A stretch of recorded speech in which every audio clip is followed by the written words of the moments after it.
Уважаеми дами и господа, днес сме отново в предаването Стратегическо управление. Наш гост е госпожа Мадлен Ценкова, педагог, специалист по детско развитие, човек с впечатляващ опит в областта. Госпожо Ценкова, децата, какво по-ценно от това? Какво трябва да правим, за да възпитаме децата ни в всичко онова, което е отговорност на всеки един нас за бъдещето на народ, родина, за нацията ни, за бъдещето на България?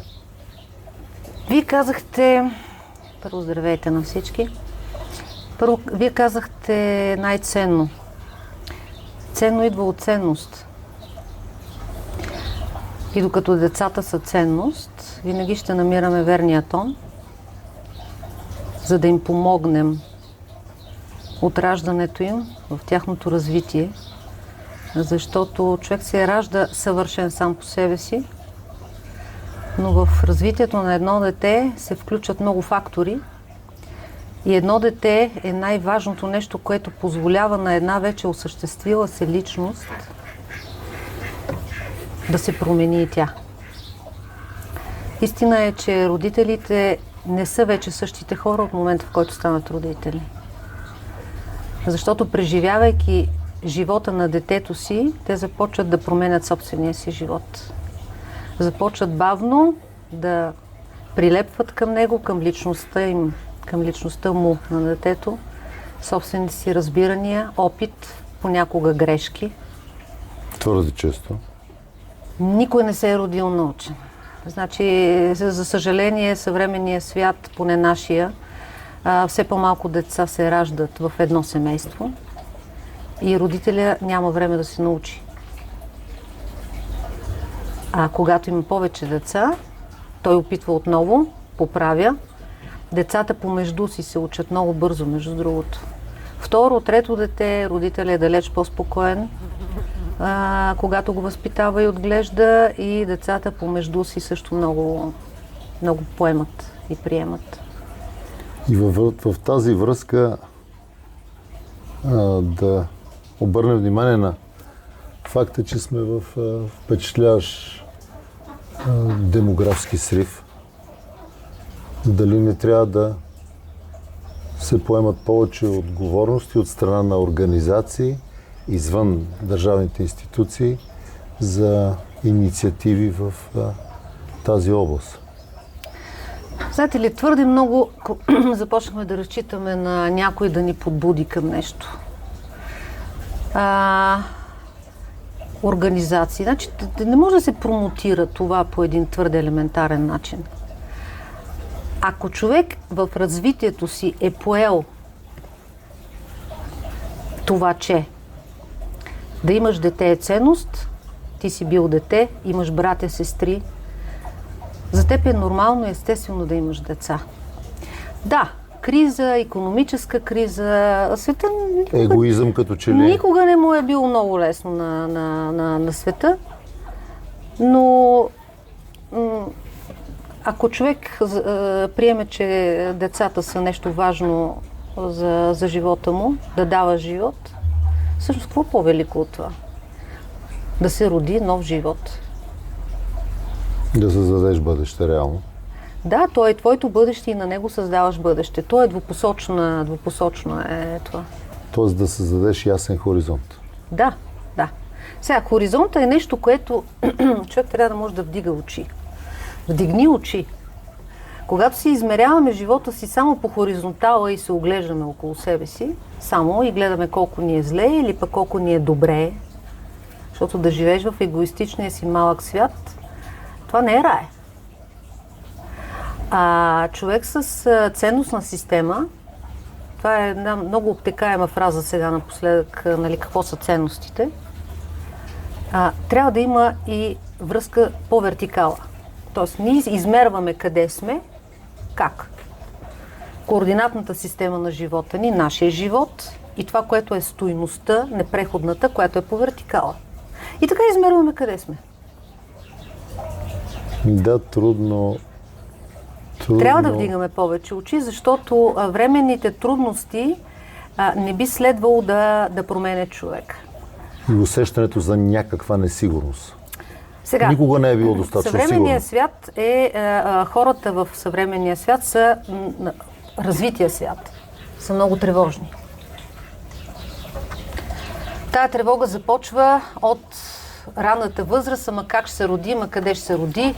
Нали, никой не ражда на полето вече или в обора, или в яслата като Христос. Да. Но въпреки всичко ние сме много тревожни. С времето човек би следвало да разбере, че тревогата не решава въпросите и проблемите. Напротив, смелият човек, на него му се случват нещата. Аз съм от семейство с 5 деца. Ние нямаме какво да разделяме материално. Или почти нямаме. То е нищожно и на практика няма какво да бъде коментирано. И въпреки всичко, когато се раждаше петото дете в нашето семейство, от така родители вече в напреднала възраст, и майка ми беше много изявен човек, общественик, активен. Тя даваше сили и хоризонт на много деца чрез изкуство и чрез личен пример. Никога не е стоял въпроса за това как ще ядем, какво ще ядем. Пък ние пораснахме милостиви хора. И достатъчно отговорни, очевидно. Мога да ви разкажа един такъв пример. Аз го осъзнах, когато аз самата станах майка. Тя ми даде 2 съвета.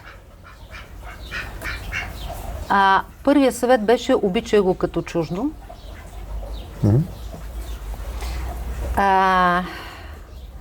Което с времето разбрах. Човек, ако твърде приближи нещо до себе си, той не може да чете, нали? Един текст, ако го сложиш пред очите си, не може да различиш. Или е твърде далече. Значи, дръж на фокус нещата. Не го приближавай, не го обсебвай. Не му дишай във врата, не говори вместо него. Не прави нещата вместо него, заради него. Ще сгрешиш.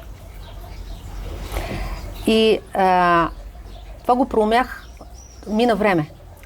Но имам един случай от детството ми. Вероятно е бил ден, в който, сигурно хора са го преживявали това, в който вероятно не е имало нищо за ядене вкъщи. Аз с времето разбрах, никога не е декларирала подобни затруднения. Тя много работеше. И тя отвори чантата, имаше едни бомбони такива, като копчета бяха, портокалови си спомням, и тържествено обяви: днеска сме на бомбони.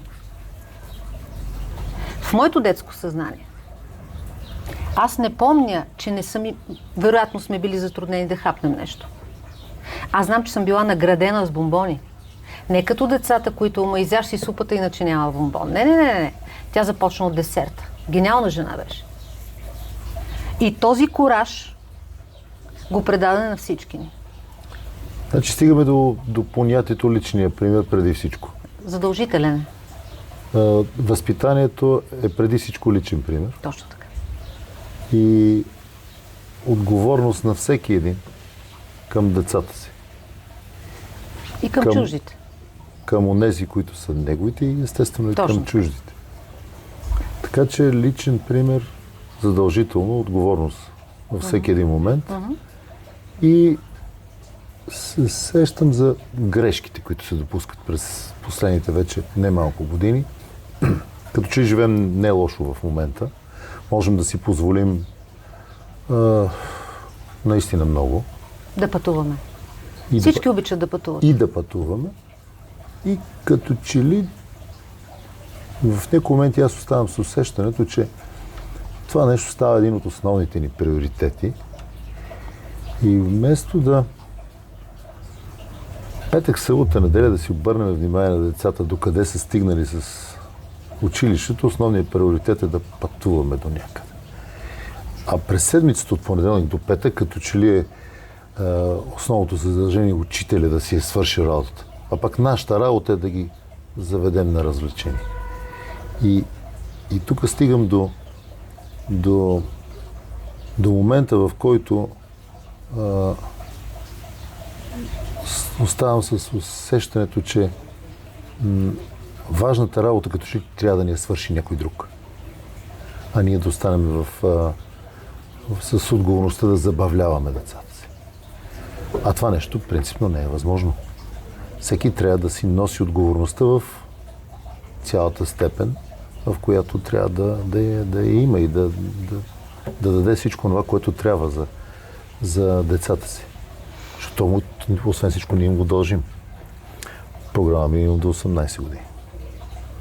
Връзката на детето с семейството започва от първия миг. Напоследък не говорим много за първите 7 години. Първите 7 години... Сигурно, защото звучи много клиширано. Много клиширано. Обаче аз обичам клишетата, защото са пряк път. Това е много, много селектирано във времето мнение. Първите 7 години, времето, в което то първо те възприема по бебешки, неговия свят е такъв.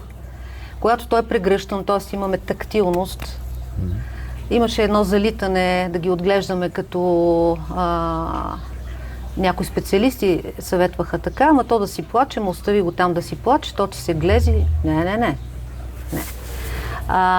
Сигурно сте виждали предавания, които отразяват един така уж по-неразвит свят, където майките работят на полето и детето е до нея.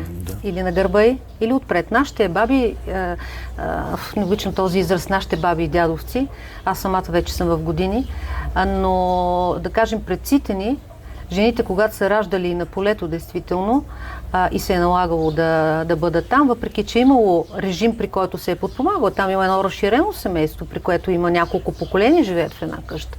Сега не могат да се понасят, двама души не могат да се понасят в едно жилище.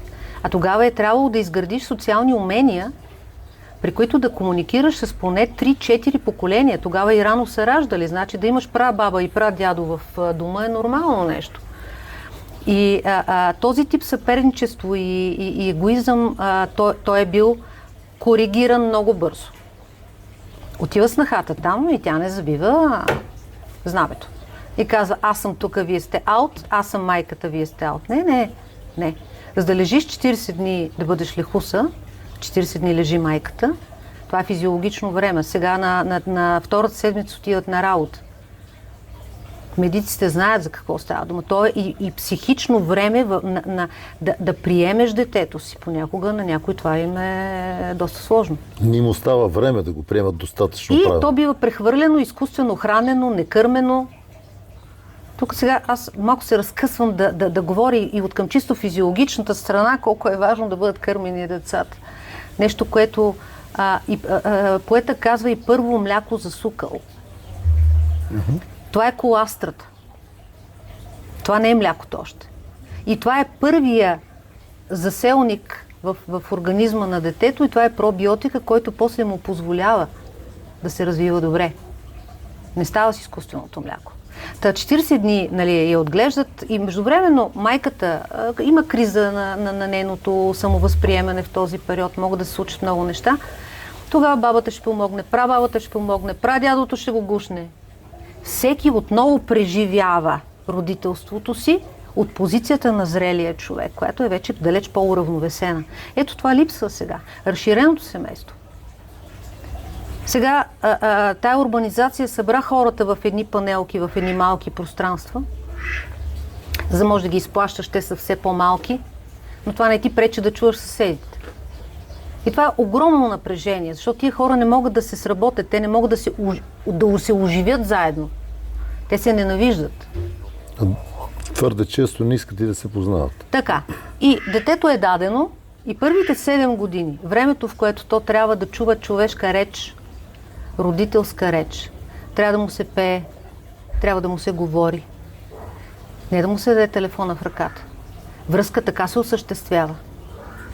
Защото то от пасивното, от слушането минава вече в активното говорене. Ние имаме огромен проблем с това. Логопедите работят много, а то всъщност дефицитите са на друго място и по друго време.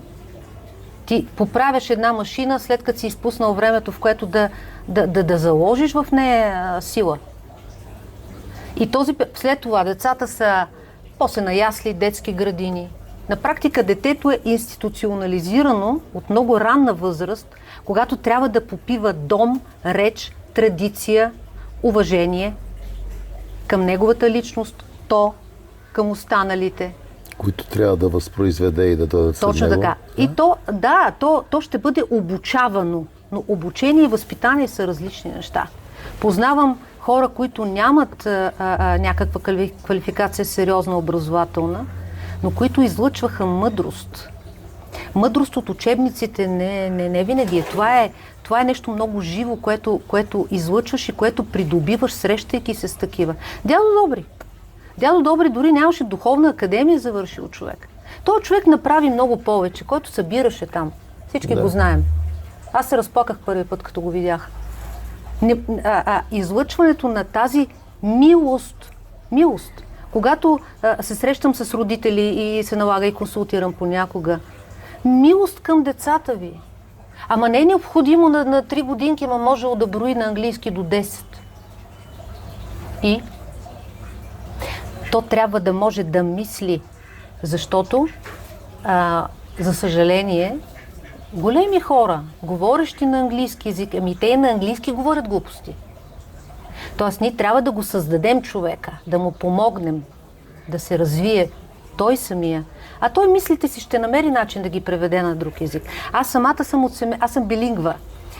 В нашия дом, тъй като майка ми е арменка, баща ми е българин, и съм расла в дома на арменската ми баба. И говоря 2 езика със сигурност, да не кажа 4. Това беше нормално да структурираш едно изречение на няколко езика и ти се научаваш за всичко. Няма травма в това. Но по един начин растеш, когато това е естествената ти среда. По друг начин е, когато ти го вземеш на уроци, то не може да говори още, да разсъждава, да има зрелост, това е психична зрелост, да можеш да понесеш обучение. 7 години е границата на психичната, когато детето става обучаемо. В общия смисъл. Има някой по-рано, има някой по-късно. Има родители, които се засягат, когато децата, преди да тръгнат на училище, минават през едни такива тестове. Те са за зрелост, не за интелект. То може да е много умно детенце, но то примерно е момченце. Ами то тук сега да е увършало, напред-назад да е направило 100 тегела. И докато тича, то чува. Момченцето се развива така. Момиченцето може да сготви, да си там кукличката да й направи.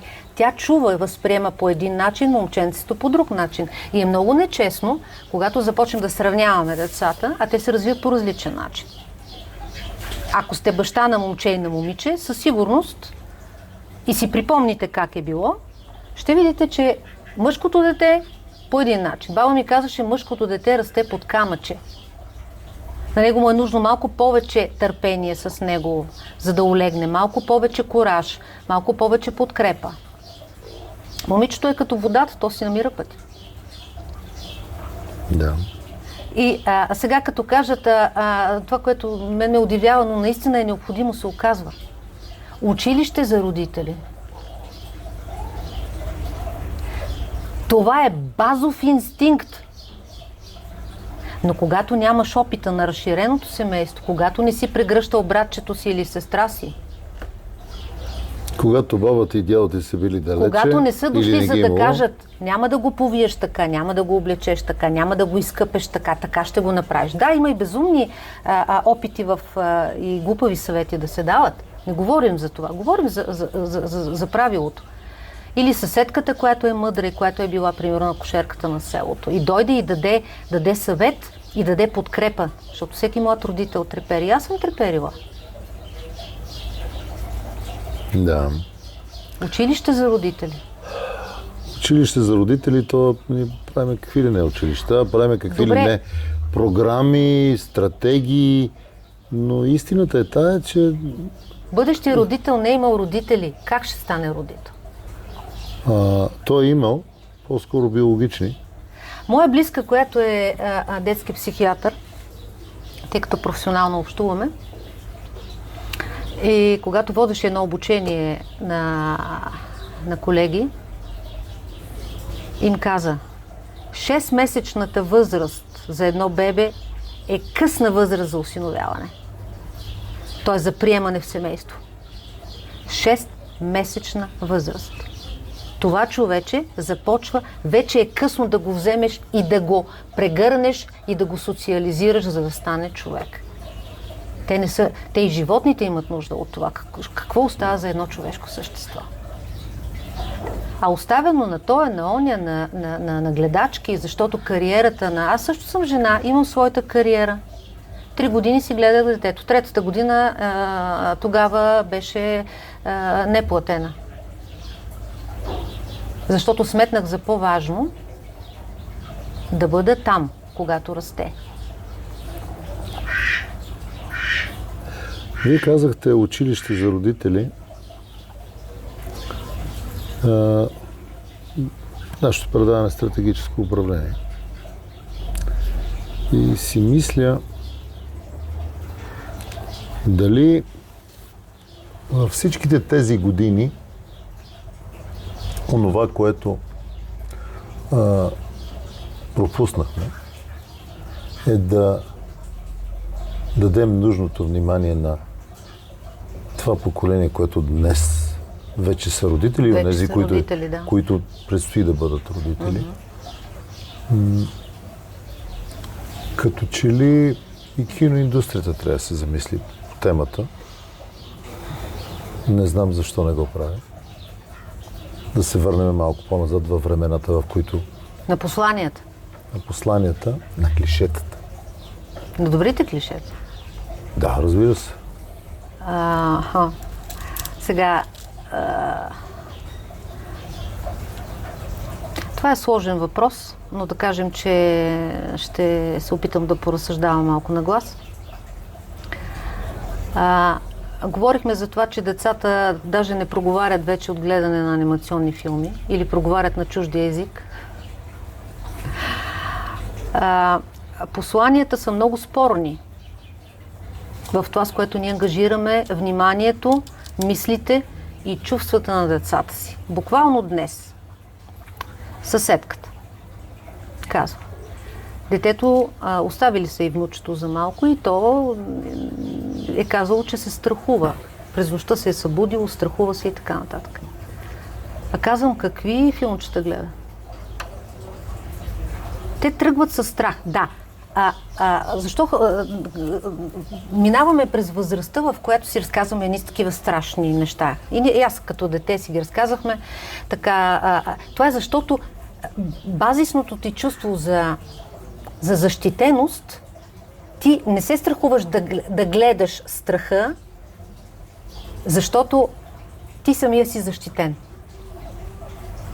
Но когато едно дете не може да направи тази отлика между образ филмов, какъвто и да е той, анимационен или игрален, и собствения си живот, или ако вече търпи някакво напрежение в собствения си живот, защото мама и тата не се разбират, или тата изобщо го няма, или мама я няма. Почва да прави връзка между едното и другото. Отварям скоба.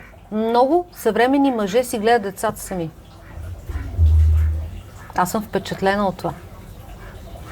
Един баща беше при мен, разговаряхме, за консултация беше дошъл.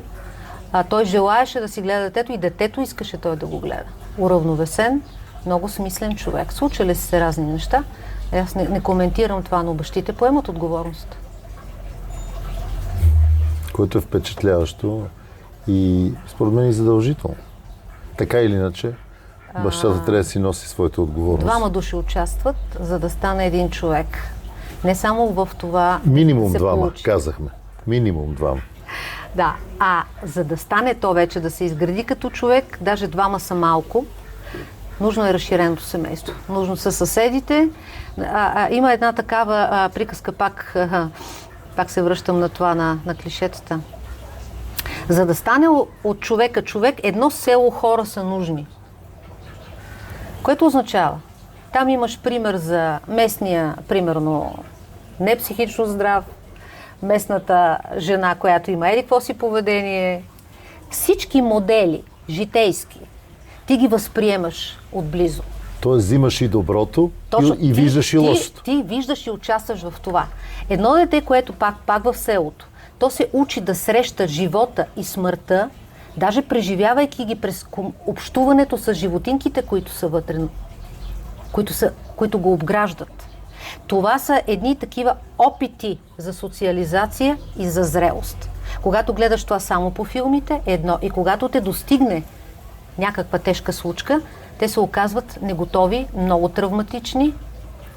И просто сега психолозите имат много работа, за съжаление. И трудно понасят Точно трудности. така. Значи те изглеждат мотивирани, нали, само с браво, браво, браво не става. Ако родителите са невротични и се опитват да го насочат, да го нахъсят, както казват, към успех, чакай, твоето дете може да не е от тая порода. Твоето дете се нуждае от по-дълбинно разбиране и по-внимателно. Педагогика идва от пайдагогос, от детеводство. Ти трябва да го водиш. Какво означава да водиш? Означава да си напред. Или минимум до теб. Не детето пред теб. Аз съм каза приятел с детето си. Приятели много, а родител е род.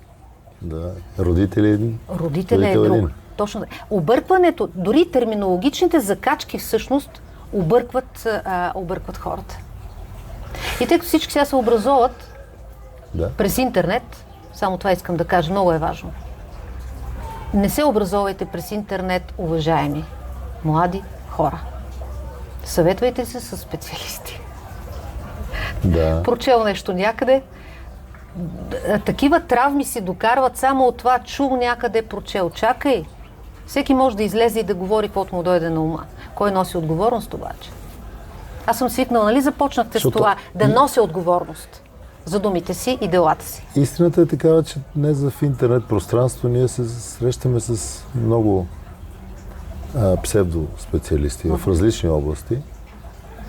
И това е страшно, като и всичко останало, което изглежда достатъчно неприлично.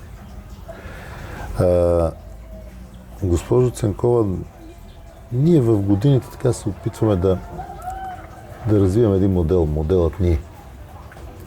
И аз вярвам, че хора като вас с достатъчно опит, в достатъчно отговорна възраст, хора, които изпълняват задълженията си с високи нива на отговорност, на чест, на гордост, ще бъдат част от този модел, който развивам и се надявам да обърнем внимание на факта, че през последните години пропуснахме много и професионализма трябва наистина да бъде презентиран и във връзка с това искам да споделя с вас, че в времето ще търсим и последващи действия, задължителни действия, правене на кръгли маси, събиране на професионалисти в различни области, с идеята всичко това, което можем, което знаем, на базата и на нашия вече доста натрупан опит, да го оставим някъде, не само написан. Вече имаме възможност да го запишем и много ми се иска да има хора, които да чуват всичко това, което ще кажем. Защото истината е такава, че добрите намерения са едната страна на въпроса. Но моженето идва и вследствие не само на теоретични знания и на практични. Така. Бъдещето е пред нас с високо чувство на отговорност. Заявявам, че ще правим всичко това, което е възможно, за да се случва това, което трябва. А то е да дадем ясни, светли хоризонти за най-ценното нещо – нашите деца. Благодаря ви, желая ви здраве, късмет и разбира се, Ще се радвам да ни бъдете пак гост. До нови срещи тогава.